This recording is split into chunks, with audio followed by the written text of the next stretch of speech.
Joram converted to Islam in 2019 while writing an anti-Islam book.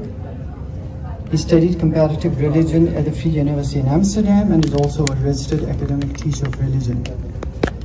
He's the co-founder of Islam Experience Center, president of Anthony Janzoon Association, and author of the book, Apostate from Christianity to Islam in Times of Secularization and Terror. Our next speaker is Klaveren Bullock. Klaveren Bullock is a TV host for Sound Vision Foundation's Canadian Muslim News. She taught various courses on Islamic politics, Islamic civilization, and media representation of Muslims for over 20 years at the Department of Political Science, University of Toronto, and Cal State Fresno. She is president of Compass Books, dedicated to publishing top quality books about Islam and Muslims in English. Her own books include Muslim Women Activists in North America, Speaking for Ourselves and Rethinking Muslim Women and the Whale, Challenging Historical and Modern Stereotypes. She embraced Islam in 1994. Welcome. Okay, so I'm going to take you back in time before you accepted Islam. So how was it like? How was your lifestyle, your beliefs? Can you tell us something about that? I'll start with Joram first. Sorry. Assalamu alaikum, everybody. I'm Joram van Klaveren. Like was said in the introduction, I was a former member of parliament for the nationalist anti-Islam party PVV. In Dutch it means the Freedom Party.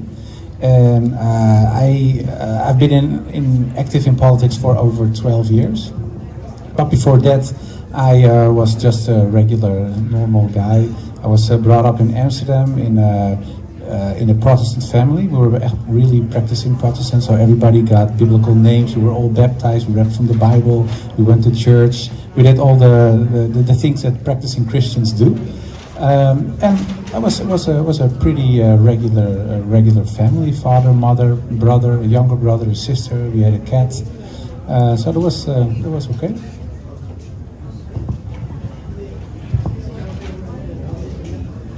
Bismillahirrahmanirrahim. Assalamu alaikum. Can people hear me clearly now at the back? Has the sound been fixed? And if you're not comfortable, please feel free to move forward and circle around even more. This can be like a theatre space, not like a train station or something. I grew up in Australia. I was born and raised there. I came to Canada in 1991 to do my master's degree in political science at Queen's University. I had grown up in an Anglican household, which is a form of Christianity in Australia. We had gone to Sunday school every week, but it's a very secular kind of Christianity. It was sort of like what you call the Christmas and Easter version. But I did go to a Presbyterian ladies' college, which is a private religious school for my high school. And Presbyterianism is part of the United Church in Australia. So we had, of course, religious studies. We had religious assembly every week. And I became quite religious in my family, whereas I would keep going to church, but the others would not go. When I started university, I studied political science, and I took two courses. One was the philosophy of, I think it was Philosophy 101, but part of that was a 6-week course on the philosophy of religion, and also political science, where we learnt about the different political theorists. Those two courses pretty much made me an atheist. I became convinced that God was simply something that people made up to make themselves feel happy about being in this universe. And evolution, we'd evolved anyway, so we didn't really need religion. I stayed on this path until I came to Canada to do my master's degree, and I was quite hostile when I met Muslims the first time in the International Student Centre. I thought that, they oppressed women, and I always tell this story, maybe you've heard it, but when there was a group of men standing around with their beards gathered waiting for prayer, and I genuinely felt afraid. I was like, why has this university let terrorists in to study? And the Muslims of this university, Queen's University, I'll never forget them. They were so kind to me, so patient. They took my hostile questions with smiles on their faces. They invited me to their events, and slowly but slowly I started to wonder, well, why am I so hostile towards Islam? Then I accidentally got married. I accidentally stayed in Canada. None of that was part of the plan. And after a marriage of a year and a half of being married to a Muslim and experiencing Muslim life from the inside, so to speak, I decided to accept it for myself, and that was on July 1st, 1994.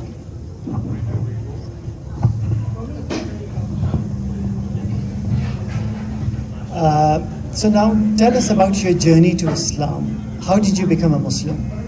So I forgot to tell you one thing.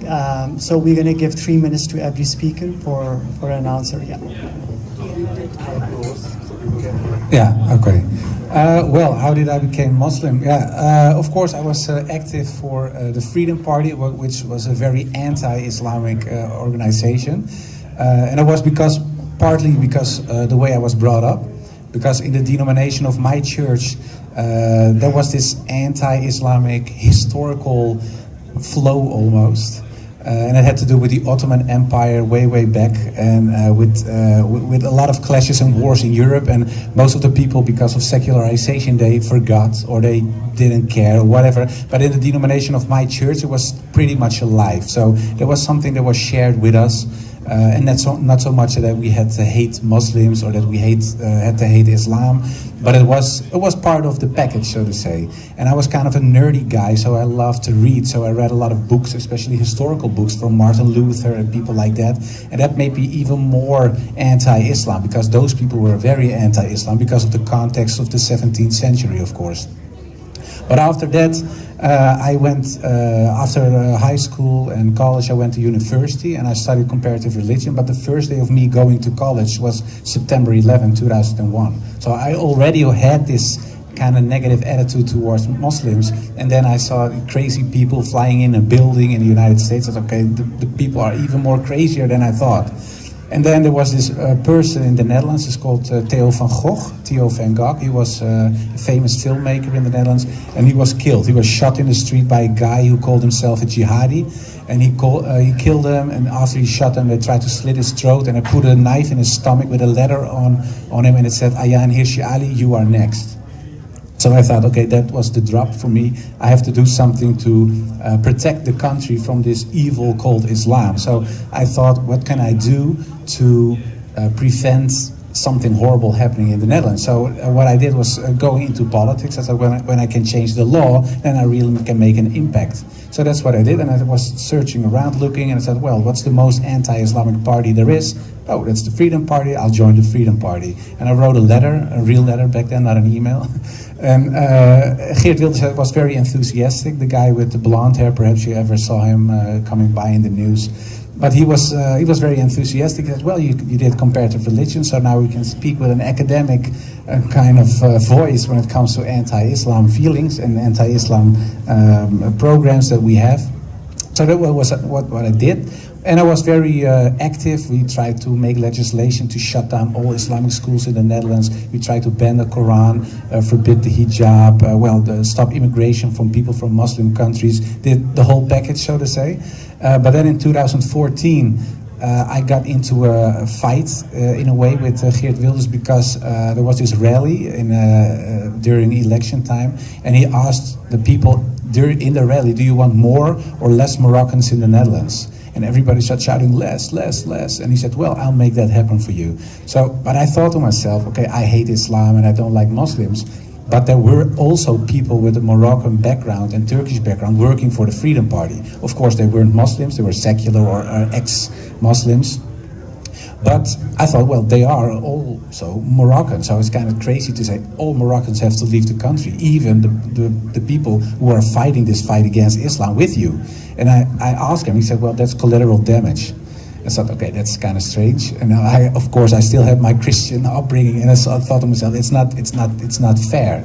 So, and I thought that I couldn't live with it. So I said, you have to change it or say something extra or whatever, just change it a little bit. And because I was the spokesperson in Parliament on this topic, and I didn't know that he was about to say it. And after he said it, I was the guy who was going to defend it in Parliament to other parties, etc. But I couldn't. So I said, you have to change it. He said, well, I won't change it. And I said, well, then I'll leave. He said, oh, you won't leave. And I left.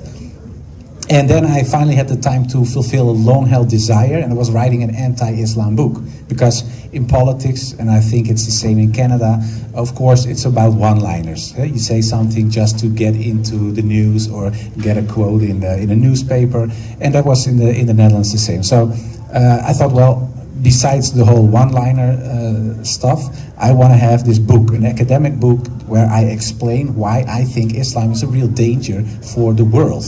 But while writing the book, I came across so much information that was at odds with the things I thought I knew, that, and as I have to say that when I was, let's say, 16, 17 years old, I had some doubts about core concepts in Christianity. For example, the Trinity. I thought it was too complex for me to understand. If Jesus is God and the Holy Spirit is God and God the Father is God, how is it possible that Jesus Christ prays to himself? And well, it was kind of an abstract academic exercise for myself, but I was only 16, so I thought, well, perhaps I'm not smart enough, I didn't study it enough, so I set it aside and I just go on being a Christian, and I believed everything, but I just doubted it, and I couldn't explain it for myself. But when I was writing my anti-Islam book, those questions popped up again, because I made it a comparison between God, the concept of God in Christianity and Islam. And then I saw, for the first time, I saw the concept of Tawheed, the oneness of God in Islam, as something that could be true. Because, of course, I studied comparative religion, so I knew about it in an academic way, but it was never like an alternative for the truth with a capital T. It was just an object of study. But now, because those doubts popped up again, I thought, well, perhaps there's something in it. So I started rereading the Old Testament, and I saw all these prophets like Moses and others talking about one God. And then I thought, well, I reread the New Testament to see what Jesus Christ himself says about himself. And not so much what others said he said, but just his words, his quotes. And then I saw this one passage, and there's a pastor here, so correct me if I'm wrong. There was this guy who asked him, what do I have to do to gain paradise, to get into heaven? And he said, well, he repeated the Shema. That's what the Jews say. Oh, hear Israel, your God, the Lord is one. And I thought, okay, there's one God. And then he said, treat your neighbor as you want to be treated yourself. And I thought to myself, well, if Jesus Christ himself talks about this one God, just like the prophets before him, perhaps there's something in it. But of course, I thought, okay, that's it. And I was very glad that I still had this object of, like an obstacle, was the prophet, peace and blessings be upon him. Then I thought, okay, at least I'm not a Muslim, because I didn't want to do anything with them. And they have their evil, false prophets, because that's the way I was raised. And I thought, okay, he's like a warlord, and that's it. But because I had these doubts, I started writing to several authorities on, especially on Islam. And one of the persons I wrote to was Abdul Hakim Murad. He's a sheikh, a professor from Cambridge University. And he said to me, well, it's interesting that you write me, because I still was an anti-Islam politician writing an anti-Islam book, asking this Muslim professor from another country for help. And he said, well, I'll explain it to you, but I get the point, and I get it, and I know why you think like that, but it's wrong. It's not the correct version of Islam. In fact, it's not Islam at all. So he said, you have to read all your old books again, and so you're in your anti-Islam vibe again.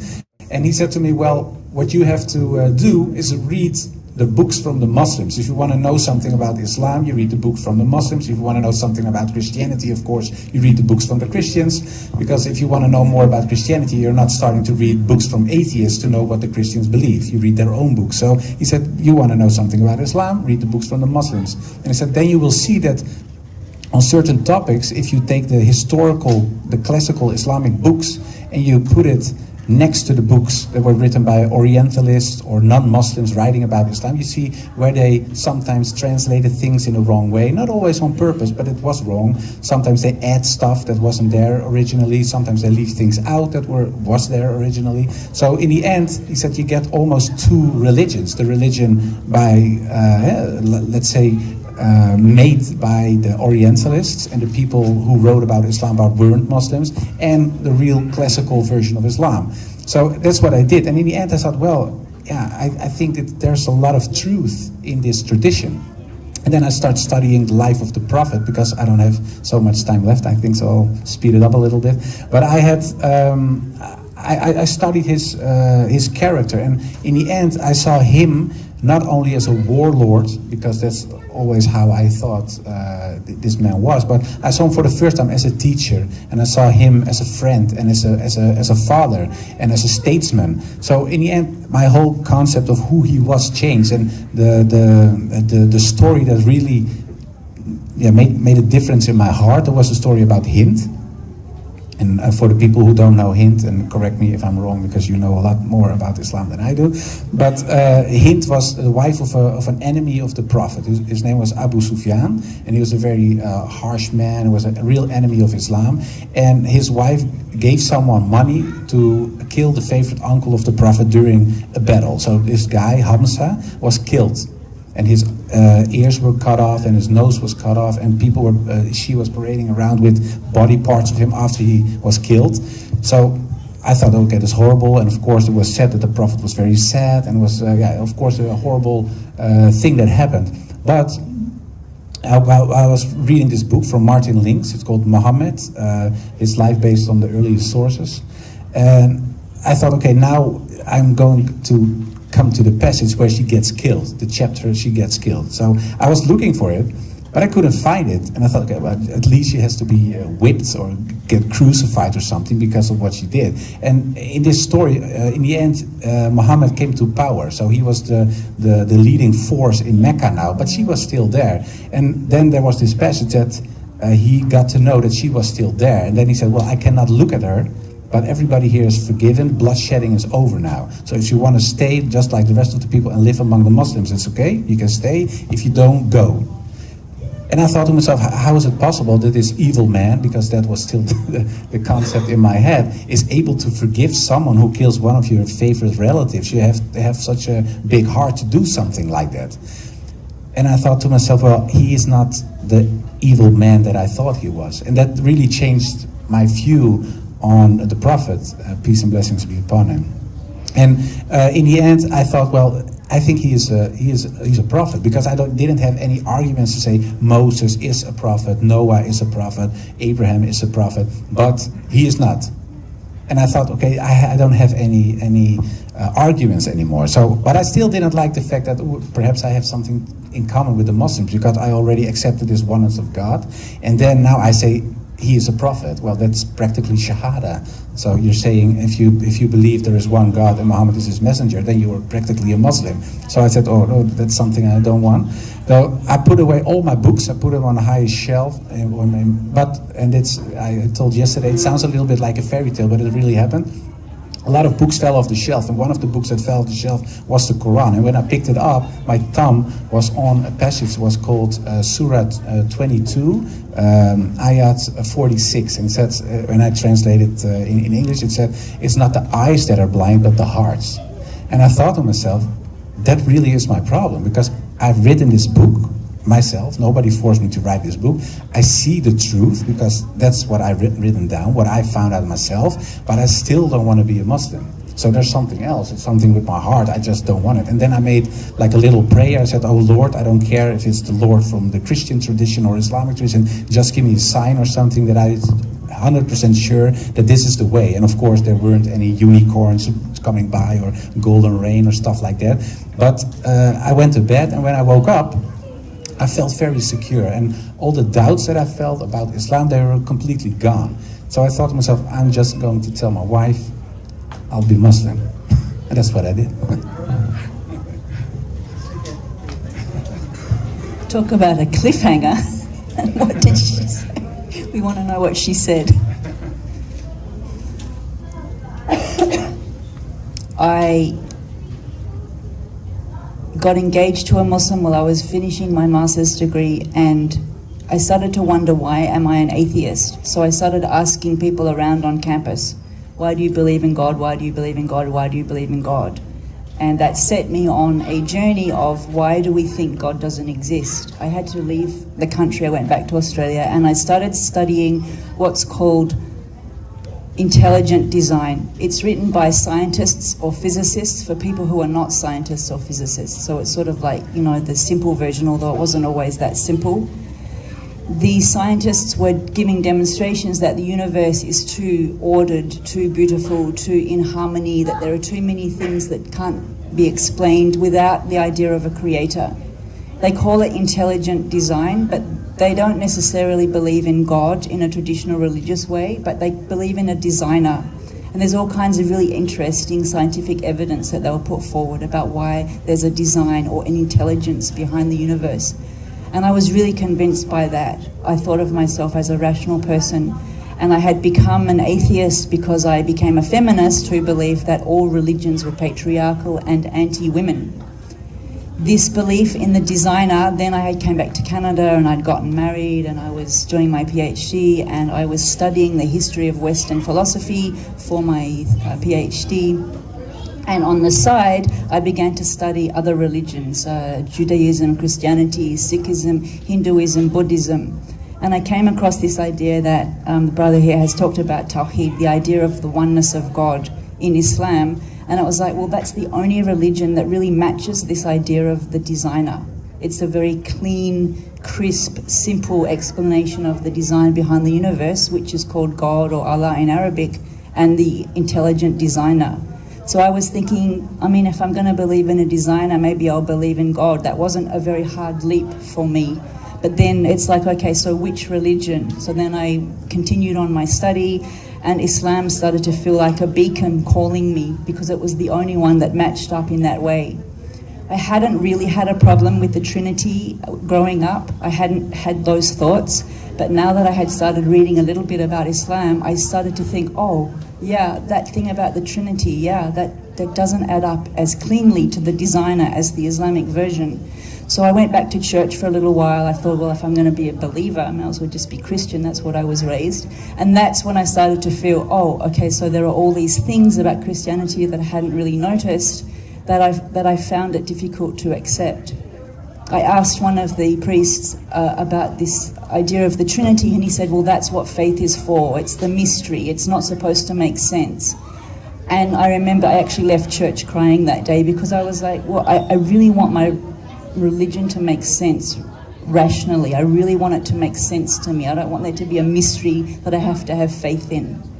So I kept getting drawn close to Islam, but I was like, I don't want to be an oppressed Muslim woman. Like I just pushed it for as long as I could, until one person said to me, okay, look, what if you die and God is going to say to you, how come you never formally accepted Islam? You believe in God, you believe in Muhammad as the messenger. How I came to that is a different story, but I don't want to go over my 3 minutes. But I had come to believe the idea of Prophet Muhammad, peace be upon him, as a messenger. So you believe in God, you believe in the Prophet as a messenger. That makes you a Muslim, but you're not formally declaring it. What if you die, and what are you going to tell God? And I'll be like, well, I believed, but I was too scared, and I didn't want to be oppressed. And so I was like, I can't do it that way. So I decided that I would accept Islam, and I would quote-unquote fix all the women oppression issues as an insider, not as a critical feminist outsider. So I went down in 1994, July 1st, to Jami Mosque, which is in Toronto. We knocked on the door. There was no one there. I was like ready to convert, and there was no one there. So I was like, oh my. So we went out and we stood on the sidewalk. I'll never forget this. My husband said, you don't need the imam to convert. Just say these sentences after me. So I repeated the sentences of conversion, that there's no God but God and Muhammad is the messenger of God. And I looked around, I waited for the thunderclap, I waited for the earth to swallow me in retribution. Nothing happened. I was like, oh, okay. We went home, he showed me how to make wudu. I prayed for my first time. And in that prayer, every time I was down, we put our head on the ground to pray. I was like freaking out. I was like, oh my God, like what am I doing? And then in my mind, I went through that whole journey. Okay, so I was a Christian, then I became an atheist. Islam has the idea of creative design. It's the only religion that's close to that. I believe Muhammad is a prophet, so then I'm a Muslim. I would just kept like repeating all the time. And that, my friends, is my journey to Islam. Perfect. So just to put Sister Kathy's curiosity to rest, what did your wife say when you told her that you've become a Muslim? I told her, it was early in the morning, I said to her, well, I think I'll be a Muslim. And then she looked at me and she said, we have to put the dishes in the machine. And I told her, I think I'll be a Muslim. And she said, yeah, I think we have to put the dishes in the machine. And I thought, do you understand what I'm saying? And she said, yeah, do you understand what I'm saying? I said, no, I don't. And she said, what I mean is that if you really believe Islam is in your heart and in your head, and you're really convinced of the truth of Islam, and you stay the man who you are now for me and for the children, then I'll stick with you very happily, but that means that life goes on and you have to put the dishes in the machine. So that's what we did. We put the dishes in the machine, and of course we talked about it a lot. But after that, of course I had to tell my mother and my brother and everybody, and of course the public, so to say. And when I told my mother, she cried. And of course, from Christian families, he said, well, it's not so much that I hate the fact that you became Muslim. I don't care whether you became Muslim or Buddhist or whatever. You're lost now, so you're going to hell. And of course, that's not a pretty thing to hear. And I told her, well, I don't think so. Otherwise, I didn't become a Muslim. Then I would have been a Christian now. But I said, I don't think so. But of course, she was very sad. Well, my brother was okay with it. One other brother said, well, I think he became atheist later on. He said, I think you're all crazy, I don't care. And my sister, she was very sweet, but the other part of the family was still very Christian. So I had to tell my grandfather, and telling my grandfather was kind of the hardest thing, because he was like a help minister in church for many, many, many years. And he was a really strong practicing Christian from the Protestant tradition. But he was dying, really dying. He was on his deathbed at home, and it's, I don't know how it is in Canada, but in the Netherlands, most of the modern people, so to say, they don't get their care at home, but in a hospice or somewhere else. But we were like a traditional family, so everybody came by. His sons, his daughters, his wife, or my grandmother was already dead. So everybody came by to pay their last respects, but also to take care of him. But he was really dying, and I told my mother. She said, you have to tell your grandfather as well. You have to be honest. You have to be open. Just tell him. So I said, okay. But I told her, you have to come with me like a shield, because I was really a little bit afraid of what he was about to say, although he was lying on his deathbed and he was 93 years old. So I came by, and then I told and I didn't know how to say it, because he really was lying in his bed, and I was standing there like a sucker, so to say.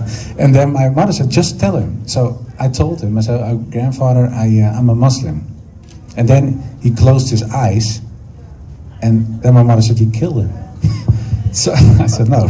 And he really stopped breathing. So I thought, okay, perhaps something happened. So I was pushing. I said, grandfather. But I didn't know then, but now I know that if people are dying, then sometimes they stop breathing. And at one point they start breathing again. And so that's what he did. He started breathing again. He opened his eyes and told my mother, I told you so, he's not dead. And then he looked at me and said, well, at least you didn't become a Catholic. So that was very sweet in a way, but why did he say that? And that's the last part I'm talking about. Just to explain why he said it. In the Netherlands, once we were a colony of Spain, and I'm talking about 1588. The Netherlands was a colony of Spain, and Spain was a Catholic country, of course, but they were like the United States, very big army, etc., and we were just ourselves, so we couldn't fight against them. They're too powerful, so we said, okay, never mind. But we have this guy called William of Orange. That's the founding father of the Netherlands, the great-great-great-great-grandfather of our current king. And he said, well, he became Protestant in secret. And he said, well, I don't want my people to be Catholic if they don't want to. If they want to be Catholic, they can, but if they want to be Protestant, they can be Protestant. So he said, you can have your freedom of religion here. But Philip II, the king of Spain back then, he said, if you say that to your people, you will all die, because I will start a war. And he said, well, okay, in the beginning he didn't say anything. That's why they call him William the Silent. But in the end he said, well, I cannot say nothing anymore. So he said, well, everybody has freedom of religion here from now on. And then Philip II did what he promised. He started a war, and it took about 80 years. They called it 80 Years' War. And a lot of people died. And we were losing big time, the Netherlands, because Spain was too powerful. And then William of Orange thought, well, what can I do to protect our country, to help the people before they would all get enslaved by the Spanish? And he said, who's the enemy of my enemy? Because that's my friend. And he said, that's the Ottoman Sultan, the Sultan of the Ottoman Empire, Turkey nowadays. So he wrote a letter and he said, well, can you help us? And the Sultan said, well, what's in it for me, right? I don't know who you are. And he said, well, we are Protestant. So he explained a little bit of what Protestantism was. It was just a new religion because it was founded in 1517, of course, way back. So it was around, let's say, 60, 70 years. And he explained it, so he said, well, we're nearer to you than the Catholic churches with their popes and their statues and all this stuff. So the Sultan said, yeah, okay, well, fine, but what's in it for me in a material way? And he said, well, if you go with your ships from Turkey and you pass Spain, then you're in hostile territory. Of course, Spain hates you, but Portugal hates you as well, France hates you, everybody hates you, the English, and we hated you.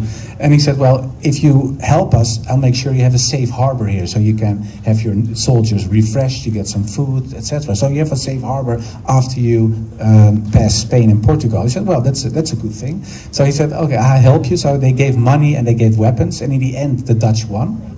And every year there's this festival. It's called Leidens Ontzet. It means the liberation of Leiden. And Leiden is, so to say, the 9th or the 10th city of the Netherlands. And they have this slogan in the past, but sometimes some people still use it. And they say, I'd rather be Turkish than Papish. But when you translate it to nowadays English, you say, I'd rather be a Muslim than a Catholic. So, and people were wearing crescent moons, half moons on their shirts. There was even a ship back then from the Dutch that called the half moon, and they had a red flag with a half moon on it, like it was the Turkish naval flag, but it was used by the Dutch. The Sultan said, yeah, you can use it, of course, you're our friend now. So when my grandfather told me, at least you didn't become Catholic, he meant you're nearer to my heart, just like the Muslims are nearer back then to the king. And so that was really sweet and very historical lesson for me as well. Thanks for the context, Joram. Sister Kathy, how did your family react when you broke the news that you've become a Muslim? That was a really beautiful story, by the way. Thank you for telling us that. I had immigrated to Canada by accident because I had become married and I was now doing my PhD in University of Toronto. The contact with my family is quite different from what a lot of other converts experience, just by the fact that I was alone here and they were there. My parents came to visit in June 1994, and I probably had decided to become Muslim earlier than that, but I've never made a big life decision without consulting with them first. So I told them one time, we were sitting in the backyard, that, I think I might become Muslim, and my mum's face just went like white. And my dad, very surprising, parents always surprise you. They expect one reaction, you get something else. My dad said to me, well, as my old friend Wally says, we're all trying to go to this city. Some take the train, some take the bike, some take the car. So I was like, that sounds like permission. And then my mum says, well, as long as you don't become an oppressed Muslim woman, I guess it's okay. I was like, okay, well, yes, I'm going to get in there and fight against the oppression, but I do believe. And I took that as a permission. They left, and the very next day I went down to the mosque and did my conversion. Since then, when I go back to visit, I have found acceptance in the sense that they've never asked me to take off my scarf. They allow me to get halal meat. They still drink at the table, but they don't try to push it on me. They've never said, don't come home, don't dress like that. They let me go off and do my prayers. They're not too impressed, really, with the whole thing. But what I gather in Australia now, in many families, it's more secular than it is. It's more hostile to religion than particularly Islam, although there is that anti-Islam segment. But I think, especially for other people in my family, it was more just the fact that of being religious. It was like, you're religious now, and it was visible with the scarf. But I think I've been very blessed in the sense that I can still go and do what I need to do. So tell us, how did life change after becoming a Muslim? So before you look at your life, before you became a Muslim and after you became, how did life change for you? this is really like a trip down memory lane. You have to remember, I converted in 1994. Do you know how long I've been Muslim? I've been Muslim longer than some of the young people in the room here. Almost half my life. Okay, now you know how old I am. The biggest change would be the change of the heart. Because although I wasn't unhappy with my religion, I wasn't unhappy being an atheist, I wasn't unhappy being a feminist, I thought I was very happy. But I didn't realize the peace that comes with having that belief and that connection with God through prayer and through the Quran. So I developed a really strong sense of self and groundedness and belongingness and purposefulness in my life that I didn't know was missing until I had that. My life changed, of course. I started wearing the headscarf. I stopped swimming in public pools. I used to cry about that at night before I converted. Oh, I'm not going to be able to go swimming at the beach anymore. Pork used to be my favourite meal, so I stopped eating pork. I didn't really mind giving up alcohol too much. A lot of my friends used to be men, but now I try to be more modest and keep male-female relationships on a business level rather than a friendship level. I don't know what else. It's been so long. I think I'll stop there. Nice. Well, a lot changed, of course. After I left Parliament, I was working for the EO. It's one of the biggest television organizations in the Netherlands, but it's a Christian organization, very Christian, evangelical. And I was like the spokesperson on the Radio 1, and I was the voice of conservative Dutch Christians. So of course I couldn't be the voice of conservative Christians anymore on the radio. So I left. That was of course something that changed. Of course, when it comes to drinking alcohol, eating pork, I stopped eating pork when I was 16 because I got pimples. I was, of course, the latest years of puberty, and I got pimples when I ate pork. And my mother once said, "Perhaps you stop eating chocolate and pork. That helps," and it helped. So I did. So that's when I stopped eating pork, and I stopped drinking alcohol when my first daughter was born because I didn't want to be in a context that it was possible that I was drunk with her bed and they're lying a baby. So I thought, oh, that's something I don't want to. So and it had nothing to do with religion at all. It was just practical, and I thought to myself, I don't want to be in such a context, in a possible context. So that changed. Of course, you start praying. In the beginning, I just prayed one time, then two, and then three, because I thought, well, if I have to start praying 5 times, I will never be able to do that. But the imam that helped me in the beginning, he told me, well, the Quran was given to the people in 23 years. So just take it step by step. You're not in a hurry, and if you die today, well, you did what you could. But just take it slow. And in the end, of course, you're able to pray the amount of prayers you have to pray. But in the beginning, I took it very slow. Yeah, and of course the whole context changed, because in the beginning, after I converted, I got a lot of death threats and people very aggressive, very anti-everything. But in a way, I could cope with it because it was kind of my own fault. Because one of the first things my mother asked, one of my friends called Jeffrey, and he's a Jewish guy. So she told me, so you stop hanging around with Jeffrey now, right? I said, why? So he's Jewish, you know that? So yeah, but why? He said, yeah, you told me Muslims hate Jews. So you're a Muslim now, so you hate Jeffrey now. But she was really convinced about it. So I said, no, of course not. And I asked her, why did you say that? She said, you told me. So it was a lot of moments that I had such an experience. I said, yeah, it's like whatever you sow is what you get in the end. So, but one thing that was very in my face as well was a lot of people who were ex-Muslims. And they were very almost aggressive in the street when I passed by and people recognized me. They said, well, you are Joram, and starts really screaming and stuff like that. And when I asked him, who are you? Because I don't know you, but did I do something? And then they told me, well, I was a Muslim and you became one. And we have a big problem because of that. I said, why? I don't know you. If you don't want to hang out with me, don't talk to me, just pass by because I don't know you.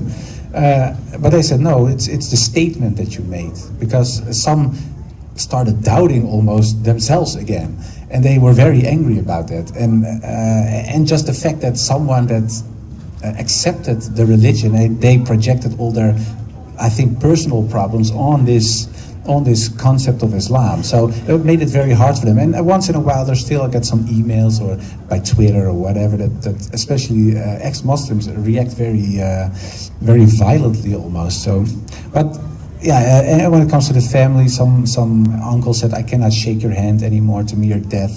You don't have to come by anymore." But now, I think last year, it starts to getting a little bit easier. People know I'm a Muslim. They know he's not going to change it, and they accepted it in a way. So I think, inshallah, things will be getting easier in the future, but we'll see.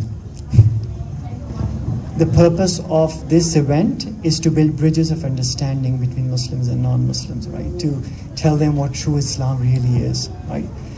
So that they don't get to hear what's being aired in the media or, in anti-Muslim publications.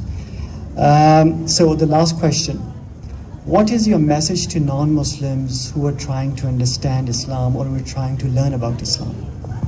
Let's start with you, Sister Kat. So maybe we'll start with you, brother.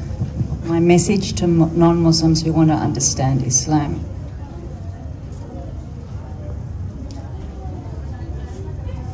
The first one is to go to the sources yourself and not rely on the media.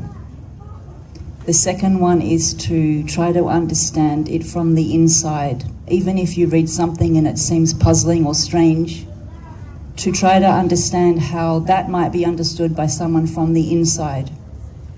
When I was still learning about Islam as an atheist and not engaged and not even thinking about anything in the future, and I read one verse in the Quran which seemed to be extremely anti-women, and I was really freaking out. I was like, oh my God, no wonder they beat their wives and they're this and they're that. But you have to ask the people from the inside, what does this mean to you? How do you understand it? How do you interpret it? And then the final message, the final thing I think I would advise is to take these kinds of events as the goodwill that they're intended.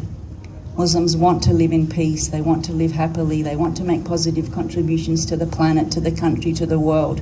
And to take that sincerity and to work with that as a sincere person back.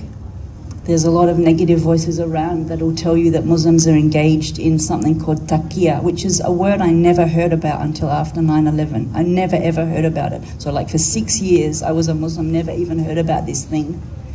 And they'll say if a Muslim says something nice, they're just a wolf in sheep's clothing. So the final message, I'm sorry, I'm repeating myself, is just simply to take the sincerity as genuine of Muslims wanting to reach out and to live together as friends. Thanks. Well, my final message, I don't know if I'm in a position to give advice when it comes to non-Muslims, but I think it's very important that people try to open up a little bit, because it's not always, what you see is not always what you get. And I experienced it myself, of course. So sometimes people ask me, do I have to dive into the Quran at once, etc.? And I said, no, I think it's better not to, because it's a very complex book. And if you don't have any context, or you have no teachers, or there are no people around you that can show you how to read a certain text, then you can get lost in the text, or you can say it's too difficult, or you can interpret it in a wrong way. So most of the time when it comes to people, when they say, how can I really learn Islam? I always say, just look at the character of Prophet Muhammad, because he, in a way, was the living Quran. So, and for Westerners, it's easier, I think, to read books from Western comforts, because in a cultural sense, it's nearer to you, the way they write, etc. So that's for me, and of course it's personal. Martin Link's book, like I mentioned it earlier before, Muhammad, His Life Based on the Earliest Sources, is a really good book to dive into and to get to know the basics of his life, of who he was. And I think because of his beautiful character, it will open your heart a little bit more. And of course, you don't have to be a Muslim at once. It would be nice, but that's something else between you and the Creator. But it's good to just open up and to see that Islam is a force for positivity in the world. Thank you, Joram and Sister Kathy. We have 10 minutes for questions from the audience. So if anyone has any questions.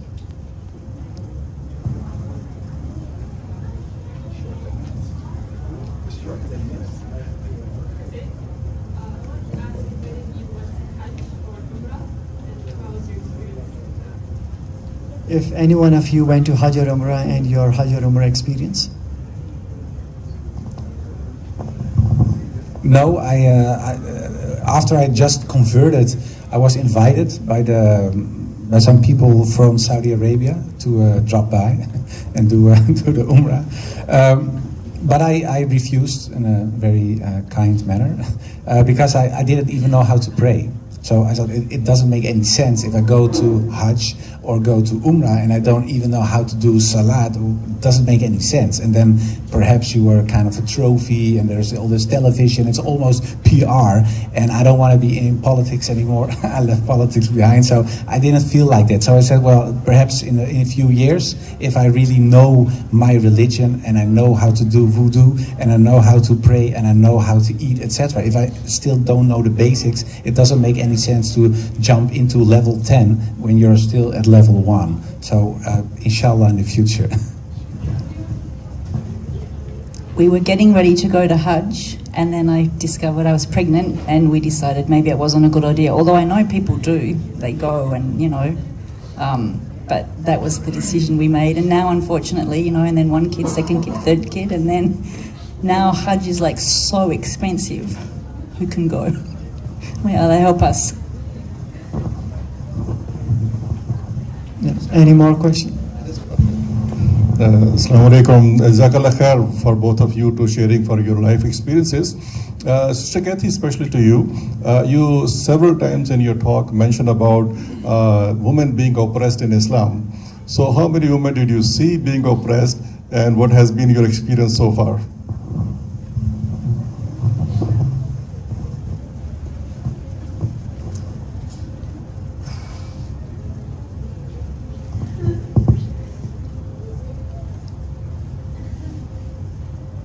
What I have come to understand in my now 20-something years in the Muslim community is that there are women who lead full, fulfilling, wonderful lives, and there are women who are mistreated by their husbands and their families and abused.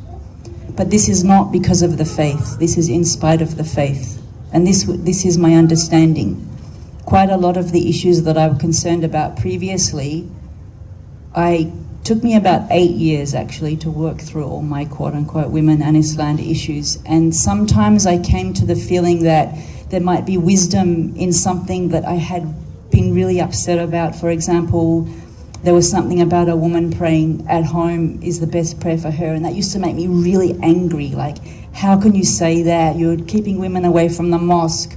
But after having, 3 children and understanding that maybe it's like really, really difficult and still the prayer at home is meaningful for the woman, this is like a way of making her feel satisfied. My prayer is still meaningful. I don't have to be in the mosque to have a meaningful prayer. So it took me about 8 years to work through all of those and to feel that there might be wisdoms in things that I had previously felt to be very, very unfair.